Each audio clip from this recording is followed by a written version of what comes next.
कक्षा पहली से 8वीं तक की छात्रवृत्ति आरटीई का हवाला देकर निरस्त किए जाने पर खरगोन में ज्ञापन सौंपा गया। कक्षा पहली से 8वीं तक छात्रवृत्ति फॉर्म आरटीई का हवाला देकर निरस्त किए जाने पर खरगोन में अल्पसंख्यक समुदाय में आक्रोश पनपने लगा है।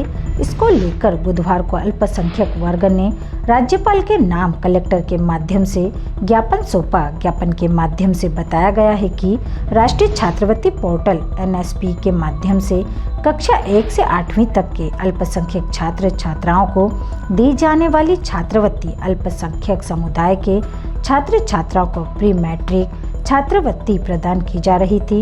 इस वर्ष शिक्षण सत्र 2022-23 के लिए भी भारत सरकार द्वारा कक्षा 1 से कक्षा 10वीं तक के छात्र छात्राओं को छात्रवृत्ति प्रदान किए जाने के लिए जुलाई 2022 में नेशनल स्कॉलरशिप पोर्टल के माध्यम से ऑनलाइन आवेदन आमंत्रित किए गए तथा जुलाई 2022 से 15 नवंबर 2022 तक अल्पसंख्यक समुदाय के कक्षा 1 से 10वीं तक के शासकीय एवं अशासकीय विद्यालयों में सभी छात्र छात्राओं के द्वारा प्री मैट्रिक छात्रवृत्ति के ऑनलाइन आवेदन जमा किए गए थे।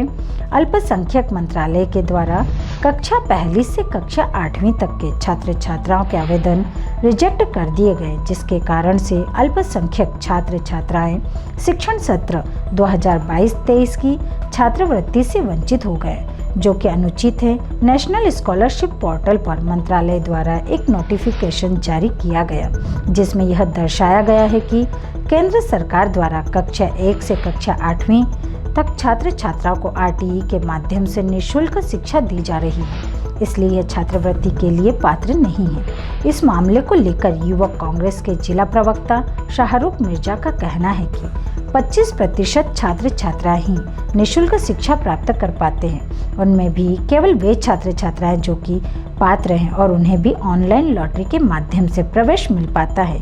बाकी अन्य छात्र छात्राओं के द्वारा अशासकीय विद्यालय में फीस के माध्यम से ही अध्ययन कार्य किया जा रहा है। इसके अतिरिक्त शासकीय विद्यालयों में प्री मैट्रिक छात्रवृत्ति प्रोत्साहन राशि के रूप में मात्र 1000 रुपए दी जाती है, उसे भी बंद कर दिया गया है। अल्पसंख्यक वर्ग में सिख, ईसाई, पारसी, मुस्लिम, जैन, बौद्ध आदि समाज मौजूद हैं और हम ज्ञापन के माध्यम से सभी अल्पसंख्यक समुदायों के हक की आवाज बुलंद करने आए हैं।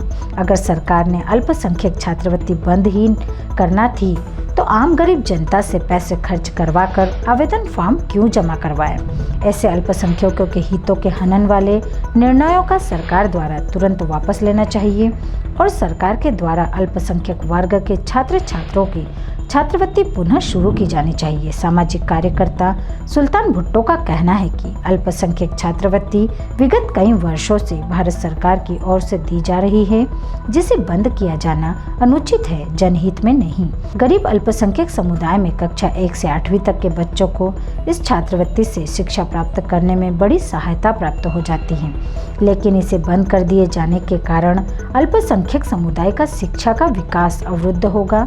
अल्पसंख्यक समुदाय वैसे ही शिक्षा के मामले में पिछड़ा हुआ है और सरकार का यह कदम अल्पसंख्यक समुदाय को शिक्षा से और दूर कर देगा। जो हमारा ज्ञापन था, ये ज्ञापन जो अल्पसंख्यक छात्रवृत्ति मिलती थी सेंट्रल गवर्नमेंट के द्वारा, पहली से 8वीं तक की क्लास के बच्चों की छात्रवृत्ति एनएसपी पोर्टल के माध्यम से एक गवर्नमेंट ने एक नोटिस इशू करके बताया है कि आरटीई में बच्चे जो पढ़ते हैं उनकी पूरी तरीके से छात्रवृत्ति बंद कर दी। इसमें सिर्फ आरटीई की नहीं बंद करी, टोटल बच्चों की छात्रवृत्ति पहली से 8वीं तक के बंद कर दी है। आपको मैं बता दूं कि आरटीई की जो सीटें रहती है वो सिर्फ प्राइवेट स्कूलों में 25% मात्र रहती है। उसका एक अमूमन आकलन लगा तो 5 सीट रहती है। गवर्नमेंट में कोई आरटीई नहीं रहते, सब निःशुल्क पढ़ते हैं। बाकी के जो बच्चे भी पढ़ते हैं वो पैसे दे के पढ़ते हैं, तो उन सभी छात्रों की छात्रवृत्ति बंद कर दी है। और आपको मैं एक बात मीडिया के माध्यम से आम जनता तक ये भी पहुंचाना चाहता हूं कि अल्पसंख्यक छात्रवृत्ति जो है, इसमें अल्पसंख्यक में सिख, ईसाई, जैन, बौद्ध, मुस्लिम, पारसी, ये सभी समुदाय इसके अंदर आते हैं।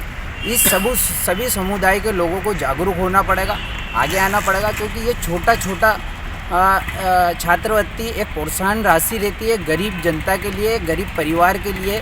जो कि उनकी पढ़ाई में आगे के लिए फ़ायदेमंद रहती है। आज सरकार ने ये अपना एक रास्ता बनाया है छात्रवृत्ति बंद करके।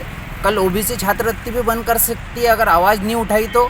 परसों ST/SC छात्रवृत्ति भी बंद होगी और जो महिलाओं की प्रोत्साहन राशि, जो बच्चे फर्स्ट आते हैं उनकी भी प्रोत्साहन राशि ये गवर्नमेंट बंद कर सकती है। एक तरीके से ये भी देखा जाए कि दुनिया देश पढ़ाने के लिए अपने देश के बच्चों को कहाँ से कहाँ ले जा रही है, किस तरीके से प्रोत्साहित कर रही है, और हमारे देश में छात्रवृत्ति बंद करके कहीं ना कहीं शिक्षा में ये जो सत्ताधारी पार्टी है ये कहीं ना कहीं कमज़ोर कर रही है, ताकि बच्चे ना शिक्षित हो, ना पढ़े लिखे, ना अपने हक की आवाज़ उठाए। Bureau report Khargone.